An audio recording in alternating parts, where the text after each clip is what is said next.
Valet ställde de politiska blockens konfliktytor i blixtbelysning. Men motsättningarna handlade inte huvudsakligen om politik, utan om teoretiska värden. Vad är skillnaden på att gå till val på medmänsklighet, bättring och att alla ska med, jämfört med ordning, sänkta priser och ambitionen att knäcka gängen? Vad säger dessa värdeord om det svenska tillståndet, och vad händer om man prioriterar teoretiska värden före konkreta problem? Dessa frågor tar jag upp i veckans video om lyxåsikter. Tycker du att dessa videokrönikor har ett värde, så hjälper du mig att fortsätta göra dem om du stöttar mig via något av betalningsalternativen här nedanför. Det är endast tack vare ditt generösa stöd som jag kan fortsätta detta arbete, så ett stort tack till alla er som bidrar. Jag släpper en aktuell ny videokrönika varenda lördagsmorgon klockan 08:00, så se till att prenumerera, bli notifierad och att följa min Substack. Idag talar jag om valet, om värden och om verkligheten. Häng med!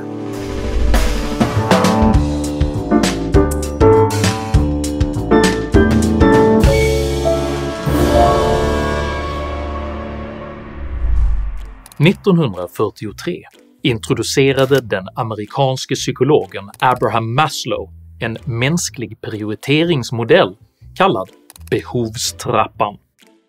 Denna behovstrappa illustreras ofta som en pyramid, där basen utgörs av direkt fysiska behov som mat, värme och fortplantning. Dessa följs av trygghet, social gemenskap, status och slutligen av självförverkligande. Modellens utgångspunkt är att behoven på en lägre nivå måste vara tillfredsställda innan behoven på en högre nivå blir viktiga för individen. Det är till exempel osannolikt att en svältande person skulle lägga mycket tid på moraliska grubblerier, eller att en person mitt under brinnande krig plötsligt skulle vilja diskutera sin sociala status. På motsvarande sätt kan man betrakta statens kärnuppdrag som en institutionalisering av Maslows behovstrappa. I första hand accepterar medborgarna beskattning i utbyte mot säkrad överlevnad, gemensam tillgång till rent vatten, stabil lagerhushållning för mat och ett robust energisystem för ljus och värme. I andra hand betalar folk för inre och yttre trygghet, alltså en fungerande ordningsmakt och ett militärt försvar. I tredje hand betalar medborgaren för sociala behov som omsorg, skola och vård. I fjärde hand kommer projekt rörande gemenskap, föreningsliv och social status, och först i femte hand frågor rörande moral, mening och självförverkligande. Politiska slogans är i allmänhet avsiktligt så diffust formulerade att de ska kunna tolkas in i vilken del av behovstrappan som helst. Men om vi tolkar de svenska partiernas kampanjbudskap utifrån deras avsedda emotionella påverkan, så framträder ett tydligt mönster. Socialdemokraternas slogan “Vårt Sverige kan bättre” motsvarar nivå 3 och nivå 4, där “Vårt Sverige” är inriktat på gemenskapsupplevelsen och “kan bättre” är ett uttryck för att utveckla denna gemenskaps status. Miljöpartiets “Alla ska med när Sverige ställer om” motsvarar nivå 4 och nivå 5. “Alla ska med” uttrycker ett socialt uppfordrande självförtroende, och “Sverige ställer om” innebär förverkligandet av en radikal ny livsstil. Centerpartiets budskap “Medmänsklighet, inte rasism” motsvarar uteslutande nivå 5 och är helt fokuserat på moraliskt självförverkligande. I andra änden av behovstrappan finner vi Sverigedemokraternas slogan “Sänkta bränslepriser”. Detta budskap motsvarar nivå 2 och uttrycker ekonomisk trygghet för bilberoende kärnfamiljer.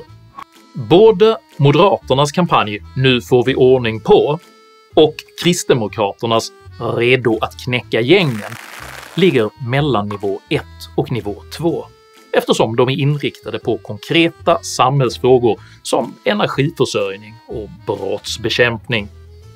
Hårddraget uttrycker Sveriges blockpolitiska positioner således ett moralistiskt vänsterblock i behovstrappans topp och ett praktiskt högerblock i behovstrappans botten.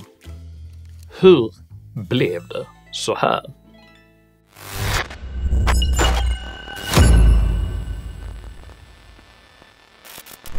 Den amerikanske nationalekonomen Thorstein Veblen riktade i sin bok The Theory of the Leisure Class från 1899 mycket skarp kritik mot vad han kallade de privilegierade klassernas symboliska lyxkonsumtion. Gruppens frivola konsumtionsval och dyrbara livsstilsvanor tjänade enligt Veblen huvudsakligen som sociala statusmarkörer och syftade ytterst endast till upprätthållandet av den egna gruppens makt. Detta symboliska maktutövande har enligt Cambridge-psykologen Rob Henderson idag abstraherats till vad han kallar för lyxåsikter. Dessa åsikter motsvarar Veblens privilegiekonsumtion och signalerar alltså primärt avsändarens moraliska status med syfte att upprätthålla social makt. Allt för många kan nämligen idag köpa dyra bilar, klockor och boenden, men endast socialt uppburna individer har tid och kontakter för att hålla sig ajour med identitetspolitikens skiftande vokabulärer och de uttryck som klimatrörelsen för tillfället använder för att signalera sin klädsamma ångest.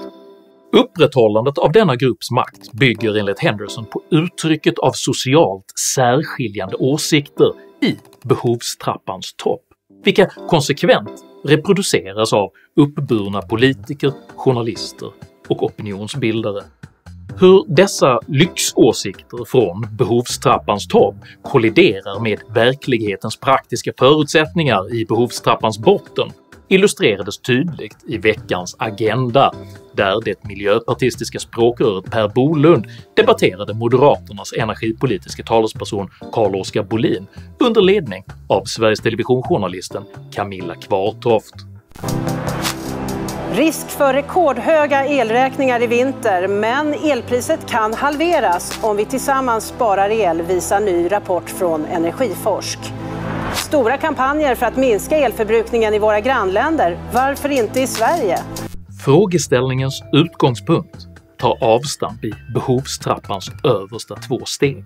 Föreställningen att individens moraliska uppoffringar kan skapa ett högre gott resultat.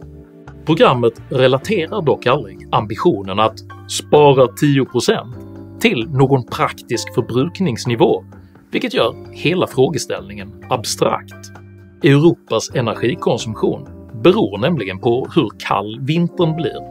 Blir vintern mild går det att spara 10%, men om den blir kall går det sannolikt inte. Det är i sig fullt rimligt att styra mot ett så effektivt energiutnyttjande som möjligt, men den akuta energikrisen kräver även tillförsel av ny planerbar energi för att dämpa konkurser, massuppsägningar och produktionsstopp. Vi kommer behöva spara el i vinter till följd av den situation vi befinner oss i. Men vi kommer också se till att försöka aktivera en stor mängd kraftproduktion som idag är inaktiv i systemet. Jag tror att i grunden är rimligt att vi försöker spara el, men vi måste också göra en lång rad andra åtgärder, bland annat att öka elproduktionen i Sverige. Det kan inte bara vara en diskussion om att spara, därför att vi måste i grunden komma ihåg att hela vårt välstånd drivs av energi som insatsvara.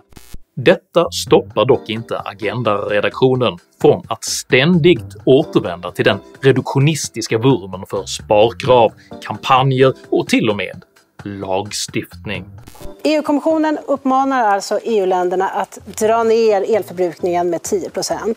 Varför har inte politikerna talat så mycket om behovet av att spara el då? Elsparkampanjer. Är det dags att lansera en sån kampanj i Sverige? Att alla länder ska minska elförbrukningen. Men om vi då tittar på frågan just med att spara el. Hur man gör det brottsligt och att inte spara. Tålmodigt återkommer Bolin med svar från behovstrappans andra nivå, vilken handlar om att både företag och hushåll redan nu reagerar rationellt på de höga elpriserna och försöker rädda sina ekonomier helt utan behov av kampanjer. Vi har just nu så starka prissignaler att alla människor, alla företag drar ner så mycket de kan. Som jag sa, vi kommer ha sådana prissignaler i systemet att ingen människa kommer att använda el för nöjes skull i vinter. Ja, men som jag sa, jag tror inte att det finns någon människa som kommer att använda el i onödan, så att säga. Det budskapet börjar nog gå fram. Det spelar inte heller någon roll att forskningsföretaget Energiforsks VD Marcus Wråke tidigare i programmet redan har förklarat att lokal överproduktion sänker elpriserna. Men om vi nu har en sån här överproduktion och exporterar väldigt mycket el, vad spelar det för roll då? Hur kan vi få ner elpriset genom att spara el här i Sverige då? Ja, det beror på att om vi sparar mer el så kan vi absolut exportera mer också. De här pilarna skulle bli fetare om vi sparar. Men bara till en viss gräns. Alltså kablarna blir också fulla. Och när de är fulla, då sjunker priset i Sverige. De fulla kablar som Wråke refererar till hade alltså direkt tryckt ner det sydsvenska elpriset om Miljöpartiet inte hade tvingat fram nedstängningen av 4 kärnreaktorer. Konsekvenserna av en lyxåsikt ska nu mitigeras genom en annan lyxåsikt, nämligen att energikrisen ska kunna lösas genom subventionerad fastighetsisolering. De satsningar som fanns med i budgeten, där hade ju Boverket redan gått ut och sagt till fastighetsägare, både bostadsrättsföreningar och hyresrättsägare, att här finns det pengar att söka, nu kan ni göra insatser, nu kan ni isolera, nu kan ni se till så att vi sparar energin. Vi har ju sagt i valrörelsen att vi tycker att staten ska gå in och täcka 80% av kostnaderna för hushåll och företag när man gör energieffektiviseringsinsatser. Det skulle ju verkligen skapa en morot som är att man utnyttjar den här möjligheten till max. Bortsett från den orimliga uppfattningen att Sveriges sklerotiska och allt mer oplanerbara energisystem skulle kunna stabiliseras genom isolering, så uttrycker språkrörets förhoppning om att subventionerna skulle utnyttjas till max ännu en lyxåsikt, nämligen föreställningen att statliga bidrag förutsägbart kan och bör styra ekonomin. En 80-procentig subventionering av energieffektiviseringar gör det dock även exempelvis ekonomiskt rationellt att ersätta en 5 år gammal bergvärmepump med en helt ny subventionerad pump, trots att den gamla pumpen hade kunnat köras i 15 år till. Och detta hade säkerligen gjorts till max om Bolunds lyxåsikter hade omsatts i verklig politik.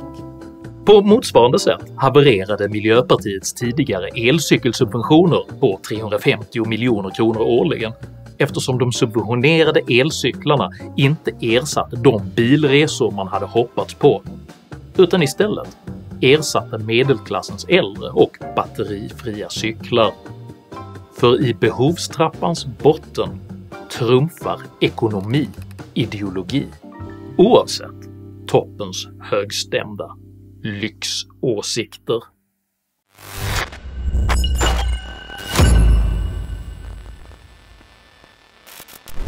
Konflikten mellan behovstrappans topp och botten kan ses som ett uttryck för skillnaden mellan stad och land, teori och praktik, idealism och ekonomi. Men ytterst gäller det skillnaden mellan overklighet och verklighet. Och medan Östermalms mediala nyadel prålar med antoinetteska lyxåsikter som att folket skämts bort med låga matpriser och att vi tack och lov har råd med höga elpriser, så rasar stödet för deras politik samman för alla som inte kan tanka bilen med antirasistisk ideologi. Från behovstrappans allra översta steg kan denna utveckling framstå som både obegriplig och direkt skrämmande, eftersom innerstädernas övre medelklass mycket länge har kunnat köpa sig fria från lyxåsikternas verkliga konsekvenser. Ökande kriminalitet har mötts med privata vakter och larmsystem, skolstöket med privatskolor, energikrisen med klädsamt avställda sparbad och de skenande drivmedelspriserna med arbete hemifrån, Zoom-möten och taxiresor när det väl kniper. Även om blocket som gick till val på denna antirasistiska klimaträttvisa ökade sitt stöd hos innerstadsbefolkningen, så förlorade de på alla andra plan. Utanförskapsväljarna, som i stor utsträckning helt misstror den svenska förvaltningen, väljer nu bort socialdemokratin för det islamistiska partiet Nyans. Arbetarväljarna, som vill ha mindre invandring och billigare bensin, fortsätter att gå till Sverigedemokraterna.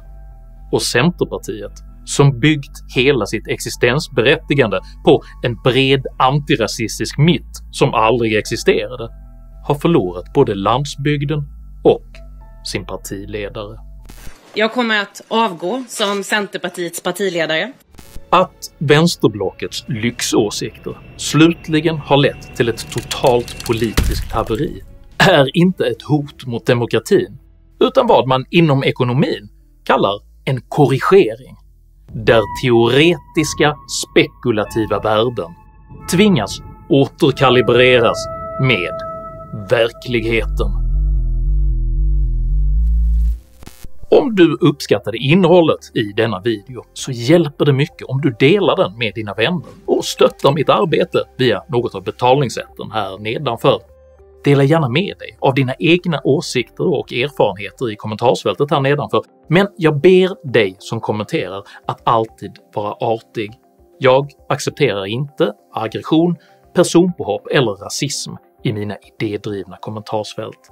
Jag heter Henrik Jönsson och jag välkomnar ödmjukt denna korrigering. Tack för mig och tack för att du har lyssnat.